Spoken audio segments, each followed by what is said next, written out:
जय हिंद। अभी लास्ट टॉपिक है यूजेस ऑफ माइक्रो ऑर्गेनिज्म। पहला यूज़ है माइक्रो ऑर्गेनिज्म का as a fertiliser.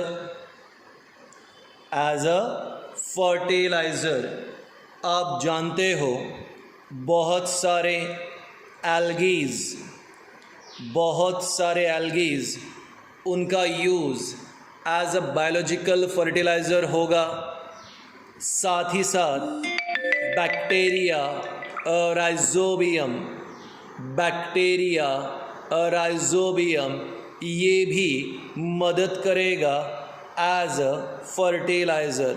So algae और राइजोबियम बैक्टीरिया ये एज अ फर्टिलाइज़र हेल्प करेगा जो माइक्रो ऑर्गेनिज्म है। तो माइक्रो ऑर्गेनिज्म में पहला यूज़ एज अ फर्टिलाइज़र। दूसरा use of micro organism in bakery industry. आप जानते हो बेकरी प्रोडक्ट यानी केक, पेस्ट्रीज़ और प्रोडक्ट लाइक दैट कुकीज़, इन सब के लिए हमें ईस्ट की आवश्यकता पड़ती है, जिसे बेकर्स ईस्ट भी कहते हैं। इस ईस्ट की मदद से बेकरी प्रोडक्ट को स्पॉन्जी या पफ़ी बनाया जाता है। और ईस्ट एक फंगस है, माइक्रो ऑर्गेनिज्म है। तो ईस्ट का यूज़ होगा बेकरी इंडस्ट्री में। Next alcohol industry. अल्कोहल बनाने के लिए भी हमें यूज़ करना पड़ता है ईस्ट का। तो ईस्ट हमें अल्कोहल प्रोडक्शन के लिए मदद करेगी। आज के ज़माने में इस अल्कोहल का सबसे ज़्यादा जो यूज़ हो रहा है ये एज यहाँ पर जो है सैनिटाइज़र। तो सैनिटाइज़र के लिए हम लोग यूज़ कर रहे हैं अल्कोहल को। कफ सिरप बनाने के लिए अल्कोहल को, टॉनिक्स बनाने के लिए अल्कोहल को, और इस अल्कोहल को बनाने के लिए हमें चाहिए ईस्ट। ठीक, इसके अलावा नेक्स्ट कुछ फंगस होते हैं। इस फंगस का यूज़ होता है चीज़ प्रोडक्शन। तो चीज़ प्रोडक्शन के अंदर फंगी का हेल्प होगा। कर्ड मेकिंग के लिए आप जानते हो लैक्टोबैसिलस बैक्टीरिया का यूज़ होगा।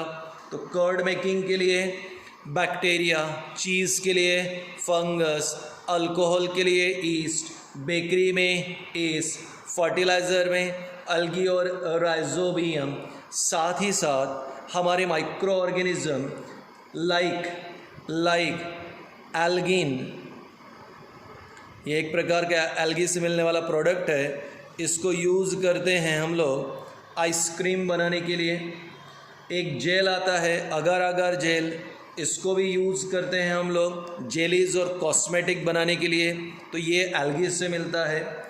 अब यहाँ पर हम माइक्रो ऑर्गेनिज्म का यूज़ करते हैं इन प्रिपरेशन ऑफ वैक्सीनेशन। तो बहुत सारी बीमारियों के लिए हम वैक्सीन्स बनाते हैं, और ये वैक्सीन्स बनाने के लिए भी किसका यूज़ होगा यहाँ पे? Micro organism. अब यहाँ पे कुछ एल्गीज़ होते हैं जैसे कि स्पिरुलिना वगैरह, इनको हम लोग यूज़ करते हैं एज अ स्पेस फूड। तो spirulina algae as space food use होता है। कुछ एल्गीज़ होते हैं जिन्हें सूप बनाने के काम में यूज़ करते हैं। जापान में कुछ एल्गीज़ का सूप प्रिपरेशन के लिए यूज़ होता है, और algae like spirulina space food के लिए भी यूज़ होगा। So this are the uses of microorganism. ज़्यादा डिटेल में जाने की ज़रूरत नहीं, हमें काम भी नहीं है, मैं इसलिए आपको एक जनरल आइडिया दे रहा हूँ। अब हार्मफुल इफ़ेक्ट यूजेस का और एक है कि माइक्रो ऑर्गेनिज्म जो है वेस्ट को डिकम्पोज करता है और एनवायरनमेंट को क्लीन भी रखता है। तो यहाँ पे मैं ऐड कर देता हूँ, यहाँ डिकम्पोजिशन ऑफ वेस्ट को डिकम्पोज करना, एटमॉस्फेयर को क्लीन करना, ये भी माइक्रो ऑर्गेनिज्म का एक रोल है। हार्मफुल इफ़ेक्ट तो सबसे पहला तो जो है बेटा आप जानते ही हो डिजीजेस।